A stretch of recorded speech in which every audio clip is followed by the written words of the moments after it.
est-ce que c'est vraiment à ce moment-là qu'on parle de complotisme? Bon, on va voir, le mot est lâché après tout. Pas vrai, Karim? J'espère que tu vas passer par là quand même.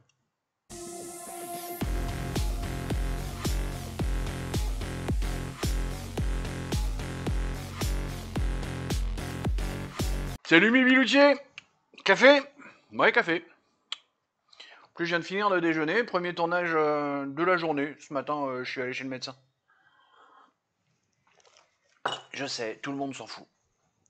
Ce serait pas un peu complotiste, ça? Demain, nous allons clôturer le système d'instruction publique dans le cadre du jeu, puisque ce sera la partie 6. Normalement, je fais le bouclage. Je fais tout ce que j'ai pu oublier, tous les trucs que j'avais eu du mal à insérer à droite à gauche. C'est bouclé là-dedans. Et après, on passe. Alors, on passe pas tout de suite à un autre sujet. La semaine d'après, on passera à une réponse, un commentaire, un complément de trucs que je trouve intéressant. De la part de quelqu'un qui a fait un commentaire qui me paraît intéressant et qui arrive un peu tard. J'espère que le quelqu'un en question que je nommerai à ce moment-là est toujours parmi nous. Après-demain, le canal qui va retirer les camions de la route. On va parler environnement. Un truc que j'ai vu cet été, je crois. Bref, une vidéo que je vais vous partager puis qu'on va commenter pour montrer à quel point nos gouvernants sont des débiles profonds, mais que les écolos sont pas tellement mieux. Voilà. Allez.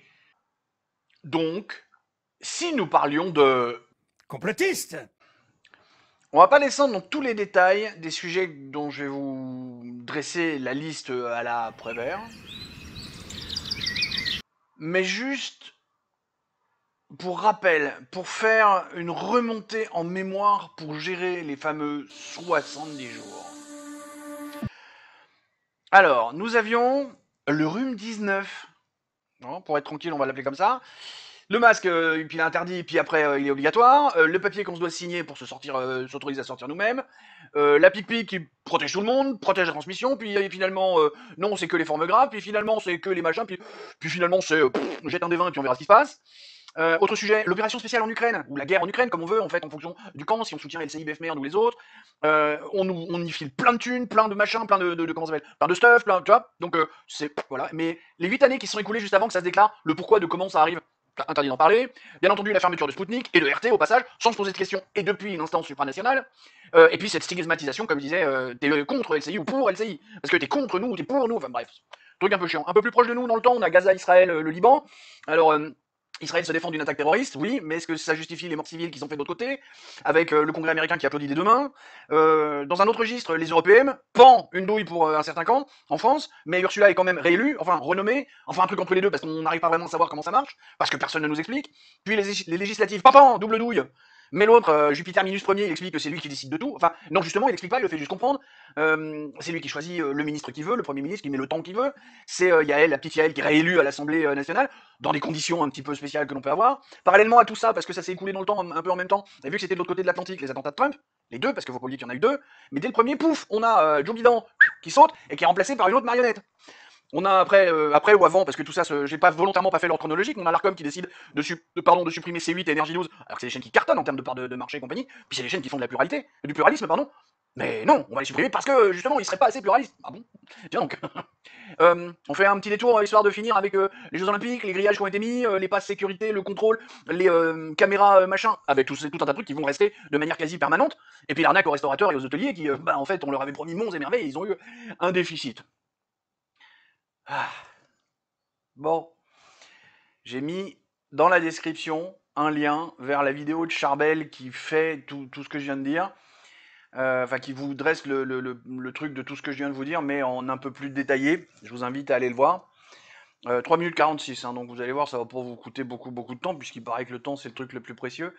Alors oui, mais bon, faudrait peut-être arrêter les conneries là-dessus aussi de temps en temps. Sinon, Olive va encore nous débiter un truc en 1 minute 15, et on va rien comprendre, parce qu'au bout du compte, c'est 1 minute 15 de vide. Et là, je vais céder la parole à Charbel, je vais vous montrer un extrait de cette vidéo, parce que c'est l'extrait où il conclut, et je trouve que beau gosse avec sa chemise, et il conclut très bien, j'aurais pas pu mieux dire. Allez, vas-y Charbel. Qu'est-ce que ça veut dire tout ça à votre avis? À part une accélération terrible de ces gens-là, parce qu'ils ont un plan bien précis, et ils voient que tout ne va plus dans la direction qu'ils voudraient que ça aille, et qu'ils risquent d'être contrecarrés. Donc qu'est-ce qui se passe? Ils pètent les plombs, ils accélèrent. Ils accélèrent parce qu'ils savent très bien qu'en phase 2, ça reste quand même docile. Je voudrais ajouter, insister sur le fait que la vidéo de Charbel date d'il y a presque 3 mois, d'accord? Donc, il y a des choses qui se sont passées depuis, et puis dans mon listing, il y a des choses qui sont bon, peut-être un peu mieux travaillées avec des détails que justement il n'y a pas dans la vidéo de Charbel. Mais en termes de nouveautés, on pourrait rajouter la douille avec la Moldavie, parce que volontairement, je n'entre pas dans le débat. Complotiste. Donc sans entrer dans ce débat-là, il y a quand même un truc qui va pas sur le... Il y a l'élection de la présidente, hein, mais il y a le suffrage, le référendum. C'est bancal. Hein. Je dis pas, mais bon voilà, il y a un truc qui me fait dire que c'est bancal. Surtout qu'à chaque fois qu'on a demandé au peuple de s'exprimer sur l'adhésion à l'UE, le peuple a toujours dit non. Et c'est les assemblées, les représentants du peuple qui ont fini par dire oui, ou on a fait voter, revoter, jusqu'à ce que le oui passe. Hein. L'Irlande. Comme disait mon fils, qui s'en sort très bien, qui est très content de l'Irlande, mais l'Irlande a voté, jusqu'à ce que ce soit oui. Rappelez-vous. La nomination de Barnier, qui est juste un européiste qui va réussir à nous mettre sous la tutelle d'Ursula, la hyène hystérique, ça fait longtemps que j'avais pas fait.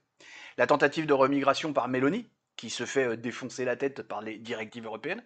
Et c'est un juge italien qui dit non, Georgia, tu peux pas. Les directives européennes. Tu joues dans quel camp, toi, enfoiré? Et puis, bien entendu, l'omniprésence des Rudi Reichstadt ou des Tristan Mendes France en tant que fact-checker. Ils sont partout. Puis quand tu vas sur leur chaîne, ils ont tout juste 9000 abonnés. Alors ok, c'est plus que moi, il n'y a pas de problème. Mais quand t'es partout, sur toutes les chaînes, partout, et que ta chaîne a que 9000 abonnés, il y a un truc. Ben en fait, si t'es partout sur toutes les chaînes, c'est parce que t'as la chance dans ton carnet d'adresses de connaître des gens, mais qu'au bout du compte, tout ce que tu racontes, les gens s'en foutent ou presque. Sauf que ces gens-là nous polluent. Bon, je pense que j'en oublie. Je suis sûr, je suis à peu près sûr que j'en oublie, mais d'abord je suis pas au courant de tout, ma mémoire défaille, enfin, il y a pas mal de trucs. Par exemple, je suis pas au courant de tout, parce que je trouve bizarre de ne pas avoir vu, sur les 5-6 derniers mois, d'intervention de Klaus Schwab, de Bill Gates ou encore des descendants de George Soros. À part comment c'est Alexander Soros, son fils ou son petit-fils, je sais plus, qui fait un câlin à Kamala Harris. À part ça, dans mes fils d'actu, dans mes algorithmes, j'ai rien vu. Alors peut-être qu'ils sont extraits, peut-être que mes algorithmes, tels que malheureusement pour moi, tels que je les fais travailler, me permettent pas de voir ces gens-là. Donc j'ai peut-être oublié des choses, mais vu qu'il y a, comme le dit Charbel, cette espèce d'accélération de la part des mondialistes, je suis très étonné de ne pas avoir vu ces gens-là. Et du coup, hasard, au moment où je suis tombé sur la vidéo de Charbel il y a 2-3 mois que j'ai stocké dans ce coin-là pour préparer cette vidéo que je fais maintenant, ça fait 3 mois que j'ai réfléchi à cette vidéo hein, quand même.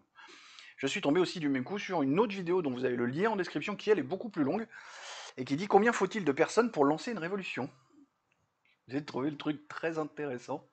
Je vous invite, alors celle-là elle fait presque en gros une demi-heure ou 28 minutes, je sais plus, je l'ai plus sous les yeux donc je pourrais pas vous dire. Je vous invite vraiment à la regarder parce que bon, le mec est marrant. La chaîne du gars en question, le mec a une bonne tête, il a une bonne expression, enfin il est marrant. Et je trouve que sa chaîne apporte des éclairages. Alors c'est pas politique du tout, hein. C'est très marrant. Ça apporte des éclairages sur la société, sur des phénomènes de société, sur des idées reçues, sur des choses comme ça. Très intéressant. C'est du reste pour ça qu'il est tagué dans le titre, parce que je le trouve intéressant, donc je le participer ou éventuellement lui faire coucou. Rappelez à tout le monde hein, que je suis toujours ouvert à faire des collaborations. Et que du coup, vu que je ne suis qu'un infâme complotiste, je me dis que Philippot a finalement raison. Il est impératif de créer et ou d'entretenir des réseaux réels, un profond maillage sur le terrain, si nous voulons nous en sortir, si nous voulons faire en sorte que ça marche, ce qu'on a en tête, et se sortir de tout ce truc mondialiste qui est en train de nous oppresser, qui est en train de nous pourrir la vie. Est-ce que nous voulons vivre dans un de ces films des années 80-90 qui nous montrait des sociétés tenues à la bride, mais alors vraiment comme ça, avec un héros un ou des héros qui arrivaient à faire gagner la liberté, machin. Ouais, mais là c'était toujours contre une société de type soviétique, puisque à l'époque c'était ça le grand méchant, pour nous les occidentaux. Je vous renvoie vers un film beaucoup plus récent, Ready Player One, que j'ai eu la chance de voir 2 fois au cinéma et à plusieurs années d'écart en plus, à sa sortie et quelques années plus tard, que je regarderai vraiment avec un grand plaisir puisque je suis un petit peu gamer. Si vous l'avez pas vu, regardez-le. Vous allez voir, on change complètement d'optique par rapport à la société soviétique qu'il fallait combattre, mais on rentre dans une autre forme de... Je veux pas employer le mot de dictature parce que c'est pas ça, c'est un truc de plus insidieux, de plus dégueulasse. Aujourd'hui, nous avons mis l'ennemi à la tête du gouvernement. Parce que on a beau voter pour d'autres gens que lui, finalement, on n'a pas fait assez de bataille pour que les autres gens qui ont voté pour lui ne le fassent pas. Ou pour que les abstentionnistes viennent faire en sorte qu'ils ne soient plus là. Et sans blâmer les abstentionnistes, encore une fois, je ne blâme pas ces gens-là. Juste, il y a un moment, va falloir trouver une solution. Comme le dit Charbel, ces mondialistes accélèrent, car ils savent, ils sentent qu'ils sont au bord de la fin. Philippot aussi dit attention, ils sentent le vent du boulet. Le tout, c'est de dire est-ce qu'ils vont vraiment éviter le boulet ou est-ce que, et dans ces cas-là, il nous reste plus beaucoup de temps avant d'être libérés.